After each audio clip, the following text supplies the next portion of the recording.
lies. He tells it straight with no disguise. Positively Pat Sims, bringing the truth, breaking it down with the critic sleuth. From big screen dramas to wrestling roars, honest reviews, you'll be begging for more.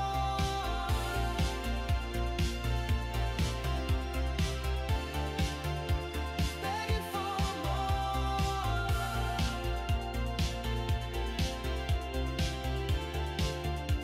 Begging for more. From action-packed fights to heartfelt scenes, he spills the tea on what it all means. No sugarcoat, no fluff, just the facts. Pat Sims keeps it real, cutting no slack. Positively Pat Sims, bringing the truth, breaking it down with the critic sleuth. From big screen dramas to wrestling roars, honest reviews, you'll be begging for more. He's got the charm and the boldest stance, calls it like he sees it, not a second glance.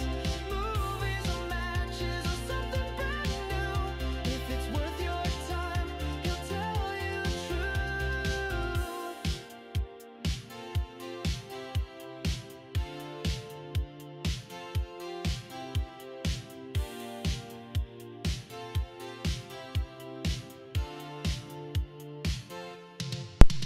Positively Pat Sims, bringing the truth, breaking it down with the critic sleuth.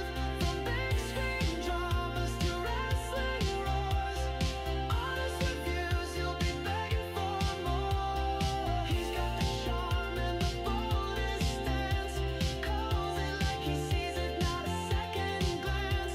Movies or matches or something brand new, if it's worth your time, he'll tell you the truth. Positive Pat Sims, bringing the truth, breaking it down with the critic sleuth. From big screen dramas to wrestling roars, honest reviews, you'll be begging for more.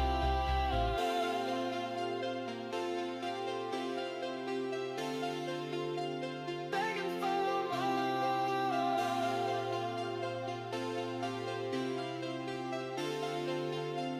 Begging for more. Sims Nation, good afternoon, good evening. Welcome to our very special Sunday edition of Honest Reviews with Positively Pat Sims. And we are doing a doubleheader this weekend. So Friday we had our Warriors Unleashed, as we usually do. And then Saturday morning was, of course, the Positively Pat Sims show. And at 4 o'clock yesterday, we did our honest review of Tron Ares with my son Owen. And today, we are hitting up the honest review show for a second time this weekend, which is a rarity, but we have done it before. But we are on a roll of getting in all 9 of the main Star Wars films from the Skywalker saga. We've already done an honest review show of episodes 1 and 2. And we are super excited to now be bringing you Star Wars Episode 3, Revenge of the Sith.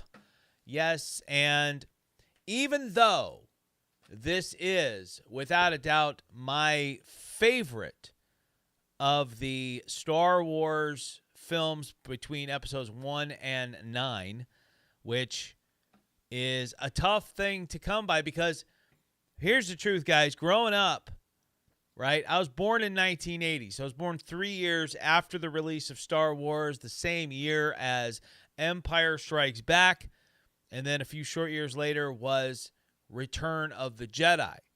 And when you're that age, you grow up loving those original Star Wars films. I thought that the original Star Wars was incredible.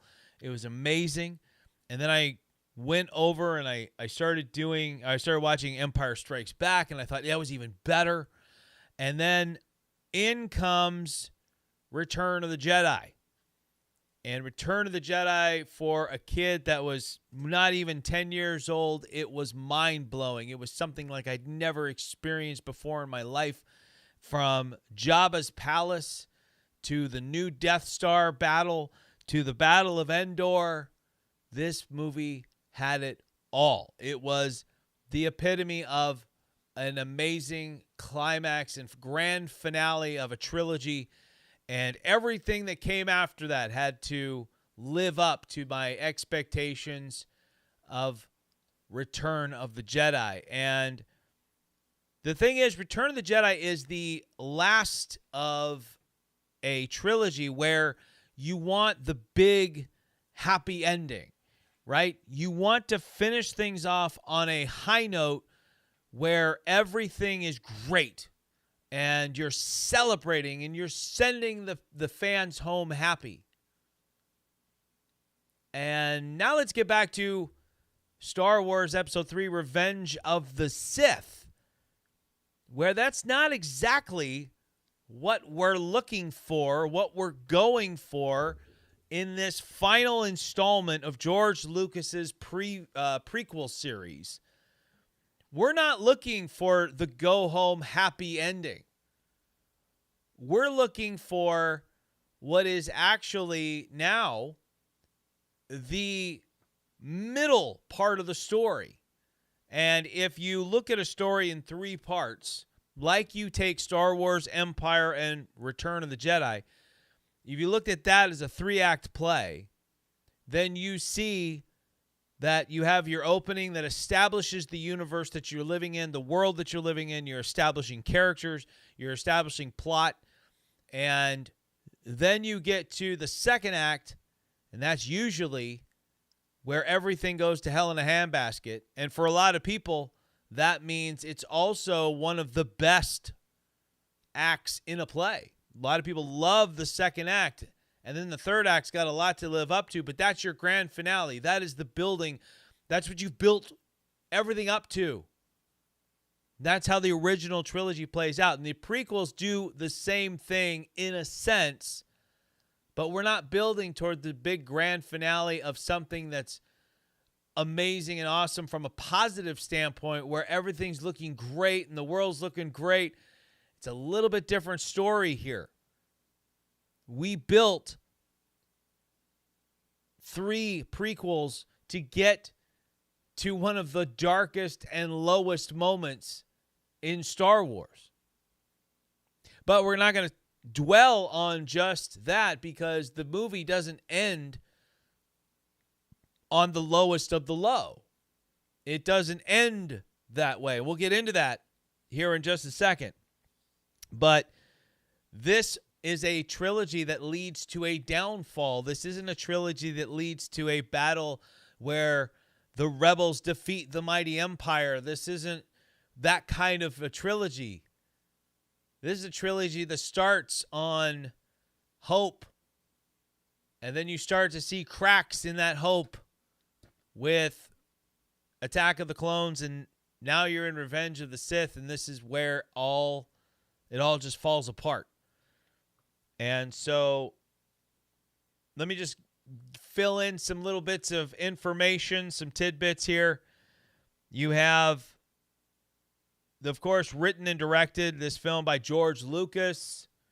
We all miss George Lucas at the helm of Star Wars, I think. And starring in this film, we've got Ewan McGregor, of course, as returning as Obi-Wan Kenobi. Natalie Portman returns as Padme. Hayden Christensen is back as Anakin Skywalker / Darth Vader. Ian McDiarmid returns as Emperor Palpatine or Darth Sidious. Samuel L. Jackson as Mace Windu. Christopher Lee is back as Count Dooku. Anthony Daniels, C-3PO. Kenny Baker, R2-D2. Frank Oz as the voice of Yoda, who again returns as a fully realized CGI character. And we get a little bit more of that awesome lightsaber duels and force fighting that goes along with that. And Of course, the music is under the helm of John Williams, one of, if not the greatest film composers of all time. It was made by Lucasfilm but distributed by 20th Century Fox. Now all of this is under the Disney umbrella. But this was released in May 19th of 2005. So 3 years after Attack of the Clones. It at a budget of $113 million, which nowadays is kind of a drop in the bucket for any film to get $113 million. And the box office for this one, $905.6 million, so almost $1 billion in 2005, which means if you adjust that for inflation today, with tons of IMAX screens and 3D and all that kind of stuff, you're looking at almost $2 billion at the box office for Star Wars Revenge of the Sith. This is, we also still have Ahmed Best in there playing a very small role as Jar Jar, still there, still going strong. Jimmy Smits still in here as Senator Bail Organa. So just trying to kind of filling in the spots here.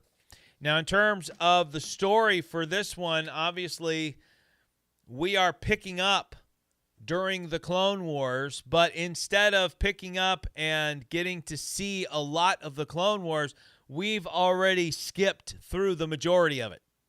And we are now coming to the end where we now have this new threat in General Grievous, and he has kidnapped Chancellor Palpatine, and Dooku is there, and Anakin and Obi-Wan have been sent to rescue the Chancellor in one of the most amazing and probably the greatest opening sequence in Star Wars history. As soon as you get through the main title sequence, you hear these drums, these boom, boom, boom, boom.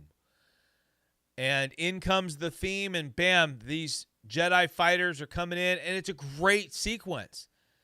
It's a really incredible sequence with Anakin and Obi-Wan kind of showing how well they're working together. Anakin very, very sure of himself, and it's just a great overall start to the movie. They get to Grievous's ship, and again, a lot of fun stuff getting there.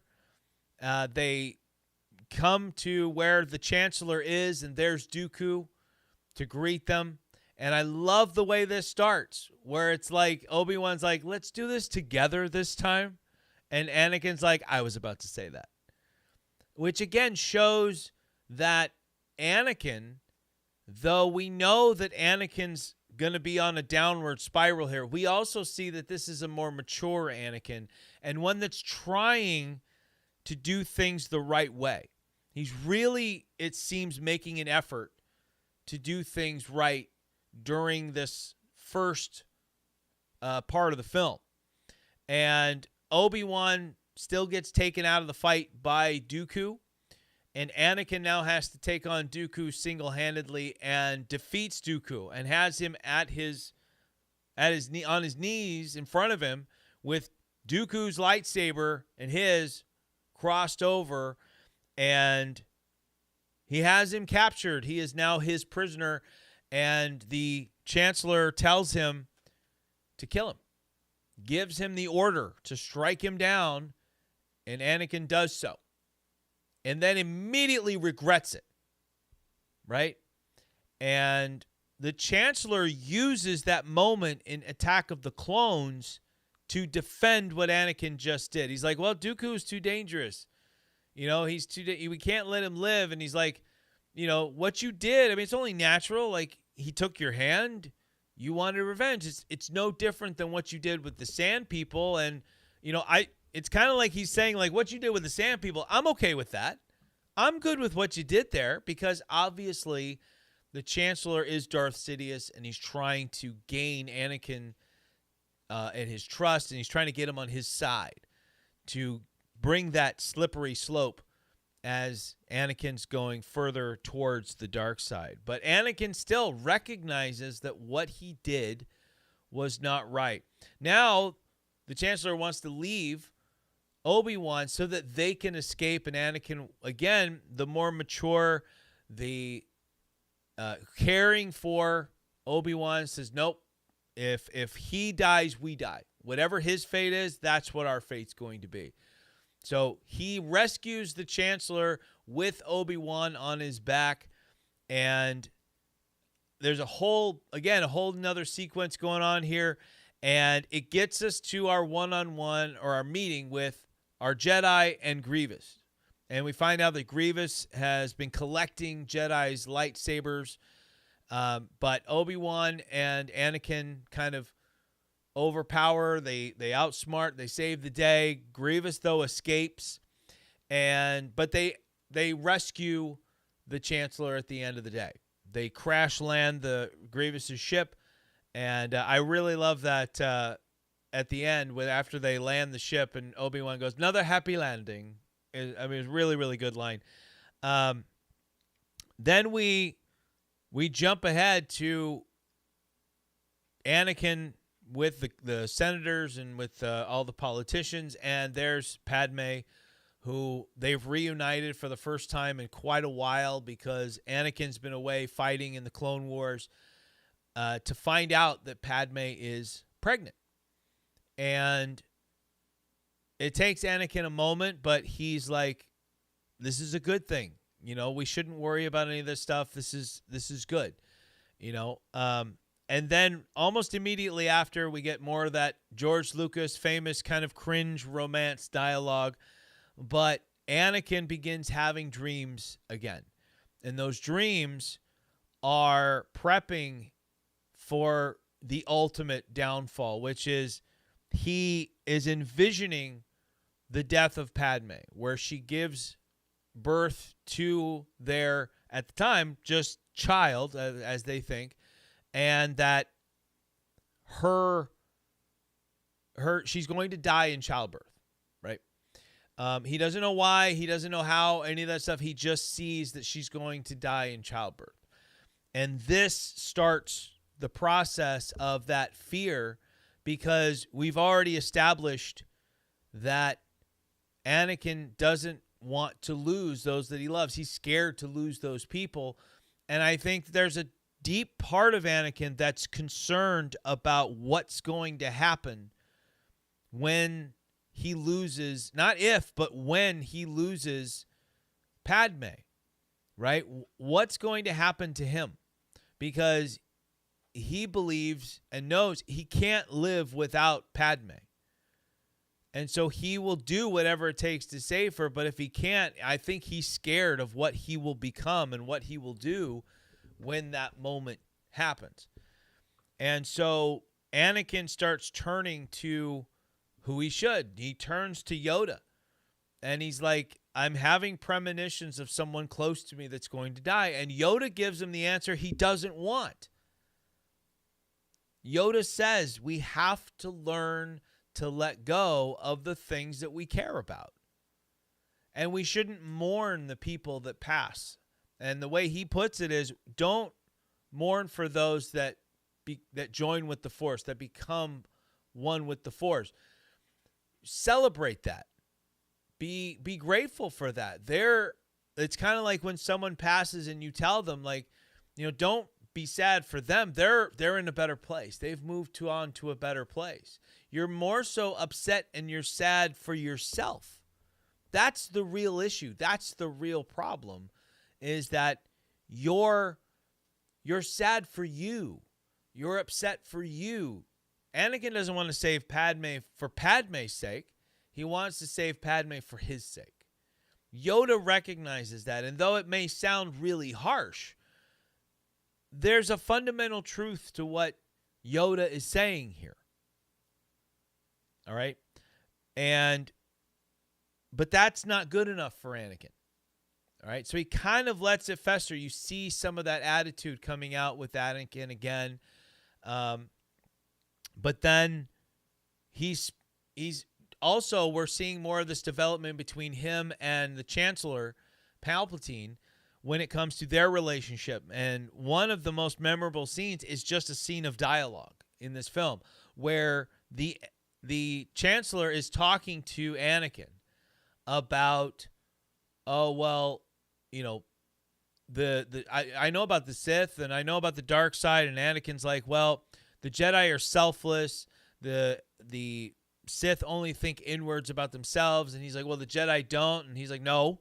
Anakin's just like defending the Jedi, and I think that Palpatine, you can sense he's like, okay, I gotta change the subject. I gotta get him back on my side. I feel him kind of pulling away from me here, and he tells the story, the tragedy of Darth Plagueis, and starts to tell Anakin that Darth Plagueis had discovered a way to keep those he loved from dying. Now, again, I think we've taken that his story about Darth Plagueis is fact, and I think it's become canon that the story is true. I always liked the idea that this was just Palpatine further manipulating Anakin, that the story of Darth Plagueis was just a fairy tale to get Anakin to perk up and be like, wait a minute, you mean there's a way to use the Force to save lives? Right? And again, this is where my problem with the sequels comes in, where all of a sudden, out of nowhere, Rey can heal people with the Force, and then Ben just does it, right? He sees her do it and then just kind of goes, okay, I'll do it too, and then saves her with it. If that were something that you could do, you know, wouldn't that be something that our chosen one, Anakin, might have figured out or known about, or someone would have known about and passed that along?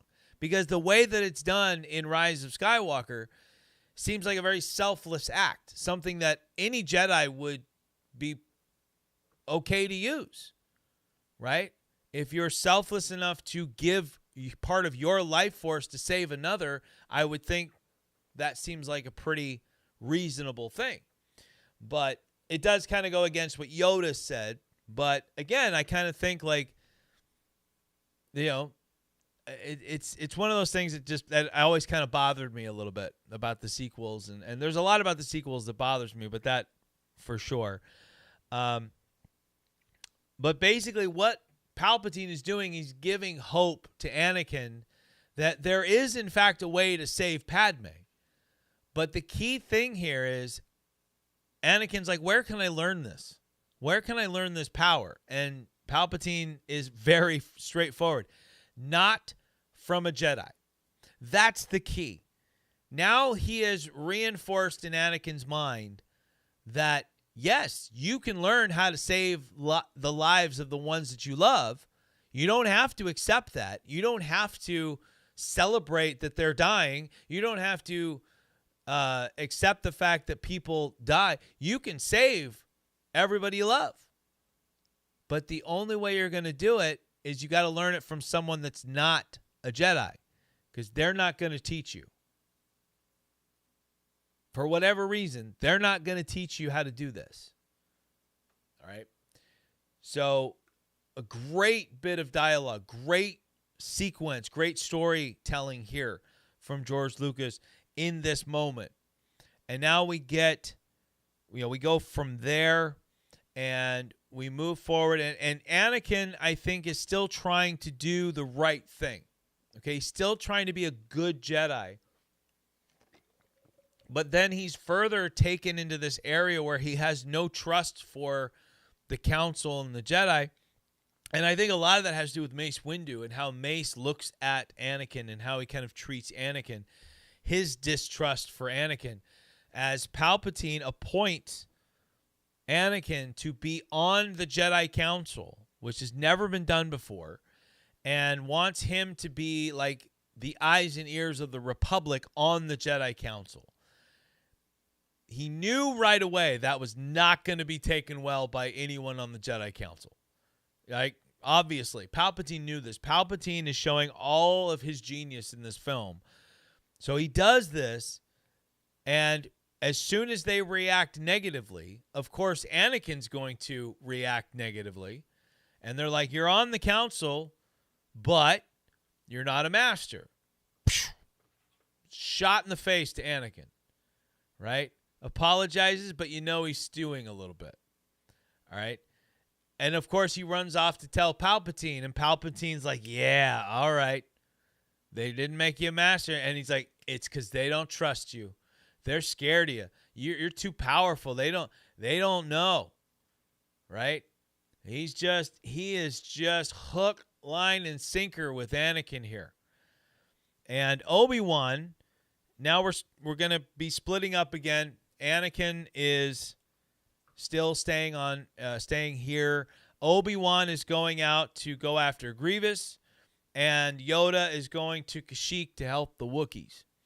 And Obi-Wan goes out. We have a great sequence with Obi-Wan and General Grievous, and it's really kind of cool when Obi-Wan fights Grievous. Because Grievous this is that cool moment where you see the forearms, the four sabers. But Obi-Wan shows that this cyborg is no match for him, and kind of quickly disposes of the lightsabers and all of that with Grievous, sending Grievous running for the hills. And Grievous does meet his end at Obi-Wan, of all things, because of a blaster. And, of course, Obi-Wan looks at it and just says, so uncivilized. And it was just really, really great moment. But I got to say, General Grievous is a great character that, without the Clone Wars, feels slightly wasted on Revenge of the Sith. If you didn't have that Clone Wars series where we really got a chance to get to know Grievous and see more of Grievous and all of that, I think the character would be more like Boba Fett today, where Boba Fett has this massively huge following, and yet his appearance in the films is very underwhelming. He doesn't do anything. He feels like kind of a wasted opportunity. And that's honestly how Grievous is with Revenge of the Sith. He does a great job in the time that he's there. He has a definite presence to him, but there's not a lot of character development there. He's kind of like, here he is, and just take him for what he is. So it's really good to have that Clone Wars to really fill in the gaps of who Grievous is and why we should fear him and all this stuff. So, like I said, he's a great character in Revenge of the Sith, but just underdeveloped as a character. So going into the film, you might not know exactly what you're getting with Grievous, and you might not understand the idea behind Grievous, and that he is kind of the precursor for what we're going to see with Darth Vader. As you have, he is actually a living being within a mechanical suit. So this is step one here. We do get to see a lot of clone fighting and that kind of thing. The Kashyyyk stuff's pretty cool. But now I want to get into like the deep part of the film, and Anakin is still concerned about Padme, that all he can think about is Padme. And the Emperor finally decides that it's time to let Anakin in on the fact that he is, in fact, the Sith Lord. He is the guy they're looking for. But he's only doing it because he's gotten to that point where this is make or break it time. He either has a new apprentice or he's on to the next guy. Right? And he's like, use me. Right? I can help you save Padme. They can't. I can. And again, Anakin, the more mature version of Anakin, wants to do the right thing. He wants to. But that fear of losing Padme is too strong. He was told by Mace to stay in the council chambers, wait for them to come back, don't get involved because he's too close.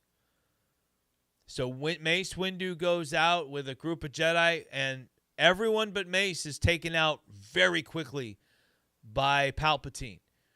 And then Mace Windu and Palpatine go at it, but Anakin can't stay out of the conflict.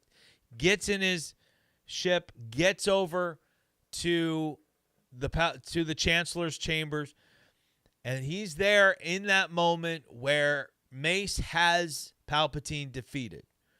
And there's a lot of debate between Star Wars fans. There honestly is. I've done a lot of looking here. So if you think it's definitely this, it's obviously this.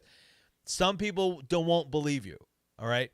But the debate is whether Palpatine threw the fight, because he knew that Anakin was coming. And if Anakin didn't show up, he would have a plan for that. If Anakin did show up, he had a plan for that. The other thing, the other kind of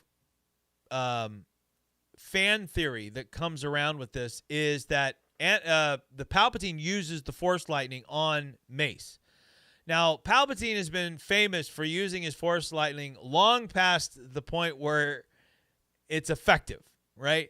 Like, he just keeps using it for no reason and always injures or kills himself in the process. Rise of Skywalker, he does it.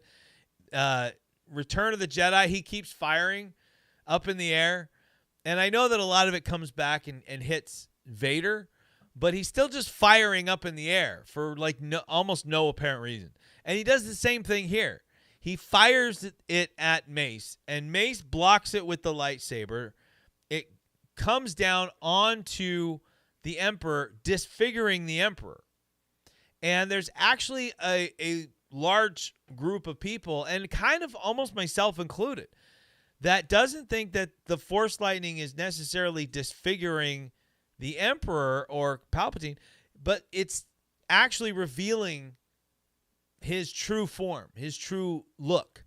I like that. I like that idea that that's what he was doing. He was actually revealing himself, but to everyone around him, it looked like he was deformed, right? But that was who he really was. So he didn't have to hide who he was anymore. I like that. And it's probably far from the truth, right? It's probably he literally disfigured himself because it didn't matter. He was strong enough with the Force to stay alive, because we know that dark side users can survive life-threatening situations because they use their anger as power. They use anger to stay alive. That's why in the Obi-Wan series, you had multiple dark side users get, lightsaber stabs in the same way that killed Qui-Gon. But Qui-Gon didn't operate under fear and anger like a dark side user would. They use that to fuel themselves, to keep themselves alive. All right? So the Emperor is probably exactly the same way. And he stops using the Force lightning, and now the choice is, does Mace finish the job and kill the Emperor because he's out there claiming he's too weak, please don't kill me? And right now, I think, is the pivotal moment where this is my opinion on what I think is going on right now. So if Mace goes to take out the Palpatine with the final blow, and Anakin doesn't intercede in what happens, the Emperor had, again, a plan. Because we see that as soon as Anakin does intercede, he does get in the way, and he takes off Mace Windu's hand, we see the Emperor immediately get a huge burst of energy and just bam, Force lightning again on Mace. So to me, I felt like the Emperor was playing possum. That he wasn't as hurt and everything as he was playing to be.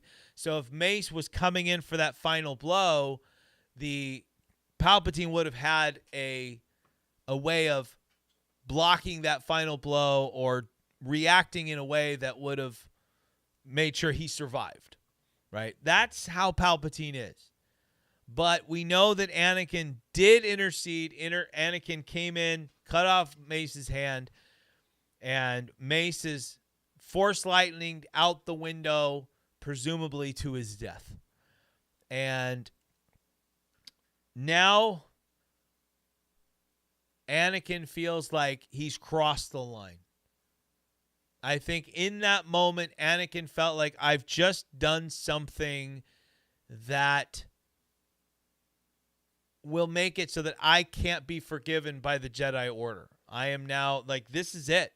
And so if that's it, if I can't go back, and you're telling me that there's a way that I can save my wife from death by joining with you, then just tell me what to do. You notice he's not asking for power to rule the universe yet. He's not.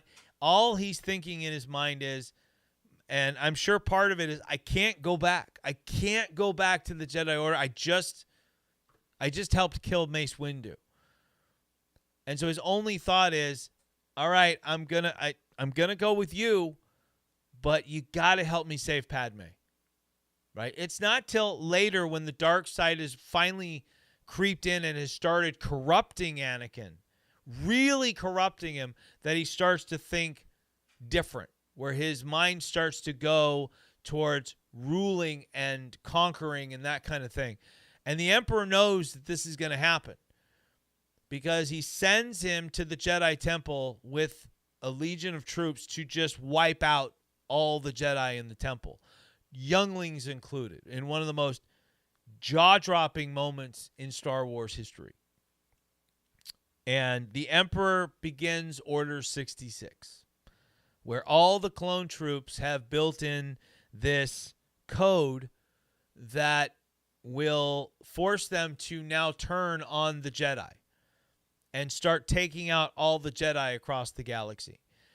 And Anakin goes to the temple. We don't see Anakin really taking anyone out, but the moment where the entire world stopped, and I'll never forget being in the theater and the gasps from the audience, the full theater that night.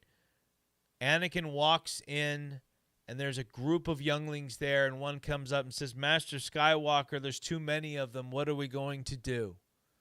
He just looks at them and lights his saber, and the entire theater knew exactly what that meant.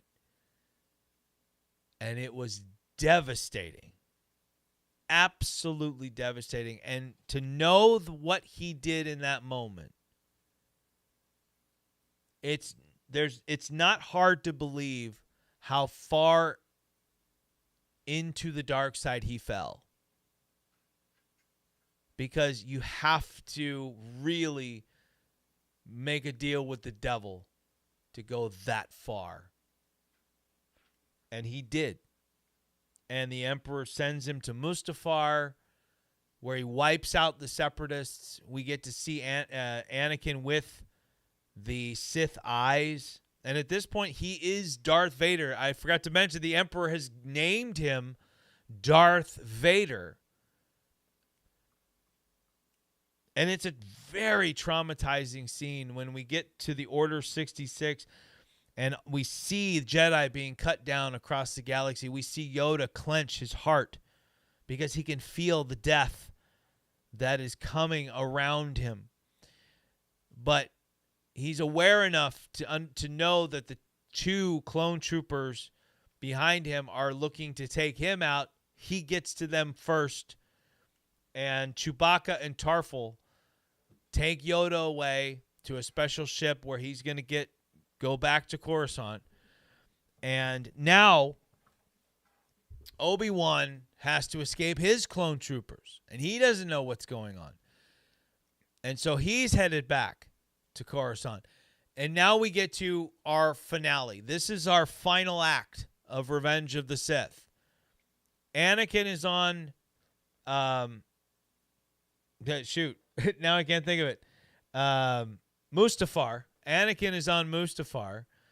Obi-Wan and Yoda are on Coruscant. The Emperor's on Coruscant. And Yoda and Obi-Wan fight their way into the Jedi Temple to find out what happened. They find out that Anakin killed younglings and helped the clone troopers kill the Jedi. Obi-Wan begs Yoda to go fight the Emperor. Yoda tells him, you're not strong enough. You go find Anakin. I'll go to the Emperor. Obi-Wan uses Padme to get to Anakin. Yoda confronts Palpatine, Sidious, however you want to call him, in a really great fight sequence that then starts to kind of combine with Anakin and Obi-Wan together. It's really, really just one of the most amazing sequences. You know, Padme gets to Anakin. Anakin is telling her, we're going to do all these great, we're going to unite the galaxy. And then when we're done, I can overthrow the Emperor. I'll take over, and then you and me, we'll rule the galaxy together. Sound familiar? The way Darth Vader was trying to coax Luke, join me, and together we'll rule the galaxy as father and son. This is the same kind of speech. And Padme's like, I can't do this. This isn't what I signed up for. Like, you're breaking my heart, Anakin. I want you. I don't want this Darth Vader character that you've become. And he sees Obi-Wan. Anakin sees Obi-Wan and begins to force choke Padme. Again, showing how far down the rabbit hole he's gone. He joined the dark side to save her, and now he's threatening her. And Obi-Wan's demanding he let her go. Obi-Wan does. He does let her go. And now the fight, the battle of the heroes begins. Anakin versus Obi-Wan in what is, very, very close with Duel of the Fates as one of the greatest lightsaber fights ever put on screen. And at the same time, Yoda and Sidious are fighting.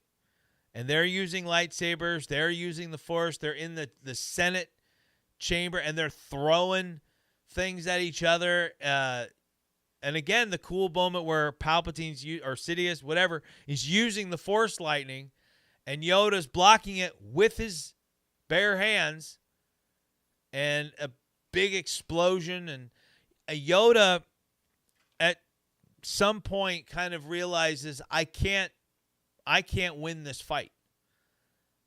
And I think part of that kind of goes into the idea that Sidious will do whatever it takes to win. Yoda is not that kind of a fighter. He's not the kind of person that's going to do whatever it takes. He has a set of rules. He has morals and standards. So there's places that Yoda will not go to win a fight, as opposed to Sidious, who will go to any extreme to win. And Sidious is extremely skilled and extremely powerful, and I don't think Yoda understood that to the fullest extent. I think Yoda underestimated the power of the Emperor because he underestimated the full power of the dark side. That's just my opinion. I could be wrong, but that's just my opinion. But then on the flip side, you have Anakin and Obi-Wan, and they seem to be very equal in this one. Kind of matching each other blow for blow, and it's an incredible sequence over section and section, and going from this spot to this spot, fighting out into the lava of Mustafar, until we finally get to that famous moment. Obi-Wan flips out onto the high ground and tells Anakin, don't even try it. I know you. I know how aggressive you are. I know what you're about to do. Don't do it. All right? I got you. I got you beat right here and now. Don't do it. And it almost feels like Obi-Wan might be kind of saying don't do it as a way of getting Anakin to actually do it. Because that seems like that would seem pretty realistic, to think that when you tell Anakin don't do something, you're going to figure he's just going to go ahead and do it. Right? Oh, don't try to take me out from down there when I've got the high ground. All right, here he comes. Right? And that's exactly what happens. Anakin's like, you don't know how strong I am, bro. I'm coming. what happens? There go the other 3 limbs you've been hoping not to lose, right? And Obi-Wan wins the fight. Not because Obi-Wan's more powerful. It's never been because Obi-Wan was more powerful. Obi-Wan wins because he controls his emotions and he's smarter. He fights smarter. Anakin, Darth Vader fight with their emotions. They fight with anger. And you can lose control. You can make stupid decisions when you react and act emotionally instead of with control. It's a life lesson. It really is. It's a huge life lesson. And those heartbreaking moments where Obi-Wan is telling Anakin, like, I loved you. You were supposed to destroy the Sith, not join them. You were my brother. And in a famously reshot or an added scene, because George forgot to have Obi-Wan grab Anakin's lightsaber, he does pick the lightsaber up and leaves Anakin to die. The flames of Mustafar engulf Anakin. He cries out, and you think he's a goner. But again, the anger. Anakin's like, I hate you. There's anger there. And that anger is what kept Anakin alive. Anakin, extremely powerful with the Force, so it probably wouldn't even take much anger to keep him alive. But that's what kept him alive. The Emperor finds him, and the birth of the Darth Vader that we know takes place. The mechanical body, the suit, the breathing, all of it right there. And at the same time, Padme is giving birth. So the moment where the Anakin we know completely and utterly is dead and gone, and Darth Vader is born, Luke and Leia, our new hopes, are born as Padme passes at the same time. A very kind of poetic moment. Anakin and Padme at the same time pass on, while Darth Vader and those polar opposites, Darth Vader, Luke, and Leia, are born into this world of Star Wars. Both representing 2 completely different things. It is very poetic, and it is a very powerful moment. But I have to be honest in an honest review. I still, no matter how many arguments have been thrown my way, I still don't like how Padme's death was handled. I just don't. I am a father of 2 boys. I've been married for almost 18 years. I know my wife very well. I know mothers very well. I know a lot of women who have children and who, before they had children, being with the love of their life, and their love of the life turns out to be a horrible human being and does terrible things and breaks their heart. I could see that absolutely destroying their life.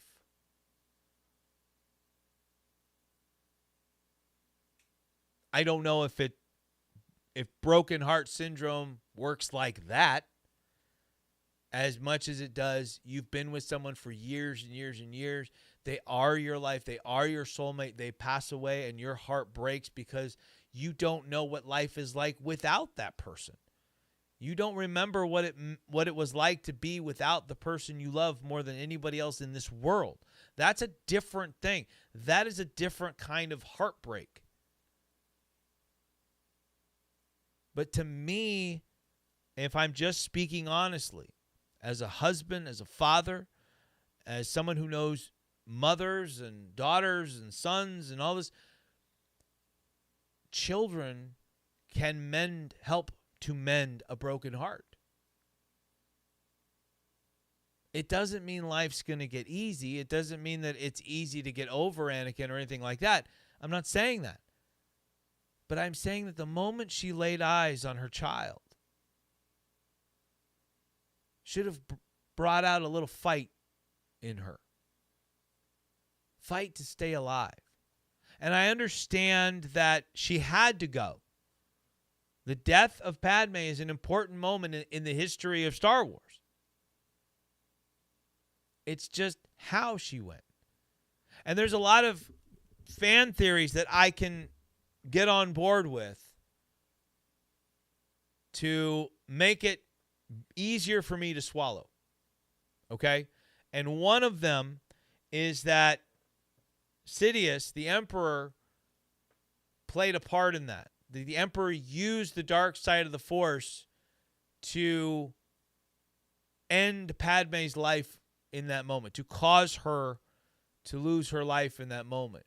Because, and here's why I like that theory and why it works very well for me. Okay?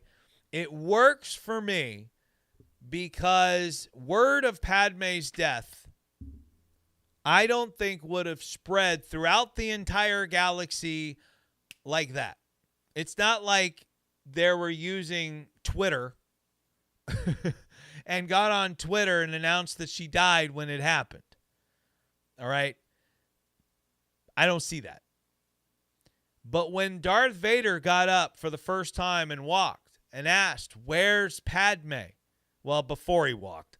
"Where is Padme? Is she safe?" And what did the Emperor say? It seems that in your anger, you killed her. So number one, the Emperor knew Anakin did something. Number two, the Emperor knew Padme was dead. Unless he was just blatantly lying, hoping that Padme would disappear and never show her face again. But it seemed like the Emperor knew she was dead. How did he know? Did he get a text message from Obi-Wan? I see that as being more of a possibility that he played a role in her death more than she died of a broken heart.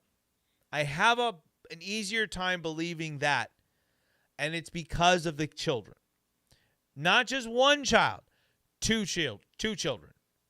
Two children that the moment she saw them should have saved her life. Because she would have found that purpose, the reason to live. Because they kept saying she's lost the will to live. She's just giving up. Those children would have given her that reason to go on. I don't like the idea that Padme was fine giving up her life, leaving her children with no mother and pretty much no father. I just will not accept that. That is my biggest beef with Revenge of the Sith. However, we now have the beginning of the Empire. Darth Vader standing next to the Emperor while the Death Star is being made. And now we get to the actual end of the film. Anakin's turn to Darth Vader is complete. Now, how do we end it? We're not going to end on the downest of downers. We're going to end the way that Star Wars began in 1977. With a new hope. As Leia is taken to the Organas to live her life of a princess, and Luke is taken to his aunt and uncle on Tatooine with Obi-Wan to watch over him. Hope is how we end Revenge of the Sith. With Uncle Owen and Aunt Beru looking out on the three sons of Tatooine with Luke in their arms. It's a beautiful final shot for an amazing film. All right. I have a couple little fun facts here, at least one for sure, that I want to talk about here. I just got to get to it. I have a lot of pages that I was looking at. Yeah, it has to do with home media. All right, and that is that Revenge of the Sith is the first Star Wars film that did not get a VHS release. I was not aware of that. I actually kind of thought that Attack of the Clones would have been the first. I do know Phantom Menace had a VHS release. I know that because I bought the VHS when it came out. But Revenge of the Sith. Hold on. Now this is I'm getting a different thing here.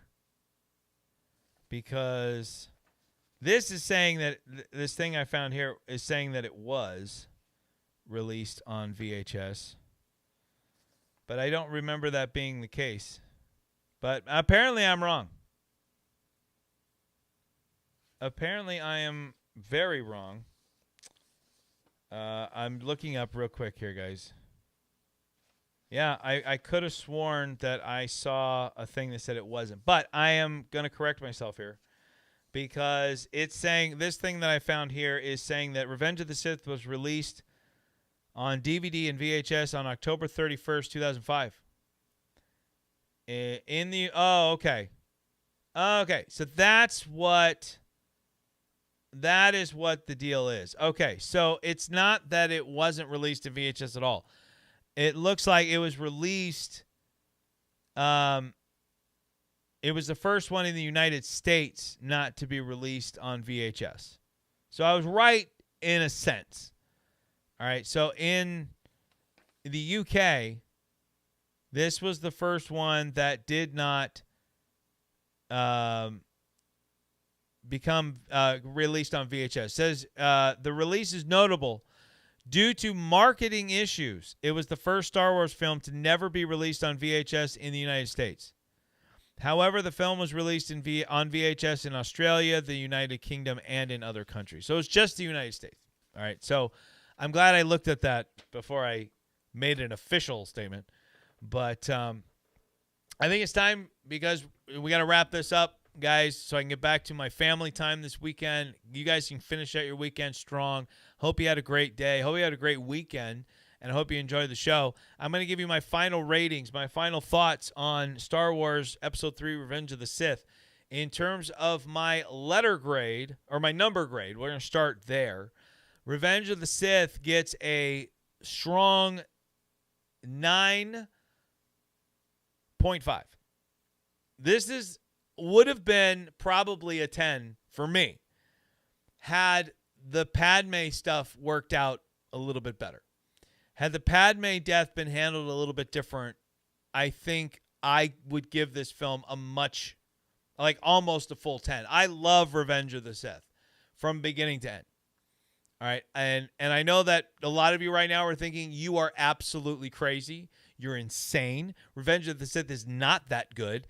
And just to show you, Revenge of the Sith was given mainly mid 70s grades, 7.5, 75%, somewhere around there for all the other review sites and everything. So for me to say what I said, it's all your own personal preference. All right. And this is my personal preference. I just love Revenge of the Sith. Outside of the Padme's death scene, that's the only thing that knocks it down a little bit for me. In terms of a letter grade, it is an A. It's not an A+, but it's an A for me. And my recommendation is you got to see it. If you are a Star Wars fan, it is a must-see. The downfall of Anakin to Vader is heartbreaking. It's heart-wrenching. It's everything it should be. And don't let other critics get in the way of your understanding of that, of your enjoying that or feeling that, whatever the case is. People are going to react however they're going to react. If you don't like it, hey, that's great. That's your prerogative. I enjoyed it. I thought every aspect of it made sense in terms of the downfall. And I think that it is a great way to end off a prequel trilogy that was very divisive from the beginning. And I will never forget seeing that film for the first time in theaters, ever. And to this day, it still is my favorite, and I am very, very happy with it. So, yeah, my recommendation is get out and see it. All right? It is the perfect way to transition from the prequels into Star Wars. Well, I mean, until Rogue One came along, and Rogue One, which was a fantastic film in and of itself, was a great bridge to A New Hope. So that's going to kind of do it for me here. Universal has jumped on here. I want to say hello before I do say goodbye to our good friend here on the program, Universal, who says greetings and salutations. For those of you that don't know, Universal is kind of our go-to guy. He's our insider. He throws out a lot of fun facts for us, a lot of things we didn't know. And we don't always agree. We don't always see eye to eye, but who does? That's what is great about doing something like this. I love having guests on too. I like when opinions are different. I like when it's just how you express them that matters, right? I don't like being talked down to or being made fun of or called names because, pretty nasty ones that I've been called online, just because I didn't agree with your assessment of a film or a moment in a film. There's no ill will here on my end. I really, if you like something I didn't, that's great. I love that. If I like something you didn't, just do me a favor. Celebrate the fact that I enjoyed something. Be happy for me. All right. But guys, that's going to do it here for me here at Honest Reviews. Don't forget to follow me across social media and get on over to positivelypatsims.printful.me this week, because starting tomorrow, we're putting out all new versions of products and all new products. We're going to have all new shirts that we're going to be putting out that are more comfortable, that are better fitting. We're going to be putting out this hat. Yes, we're finally getting a Positively Pat Sims hat. This hat right here is going to be on the store, along with shoes, teddy bears, stickers, yoga mats, you name it. We're throwing it out there for you guys. And it's not about making money or anything like that right now. It's just about spreading the word and getting people turned on to Positively Pat Sims. Universal, God bless you, sir, my friend. It's great to having you on. Thank you so much for jumping in. Guys, I'm going to say what I say every single time we do a show, except for Warriors Unleashed, because we have a different saying for that show. But for this show, take it easy. And if it's easy, take it twice. So long, everybody. Have a great rest of your weekend. We'll see you next week.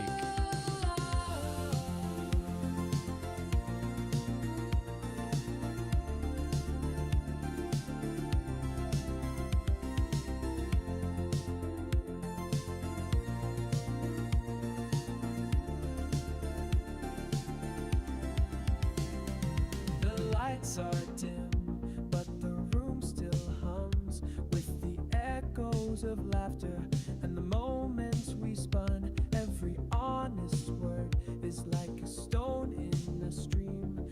It rippled, it lingered, it shaped our dream. And if you ever wonder where I'll be, look to the screen, I'll be there, you'll see.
And if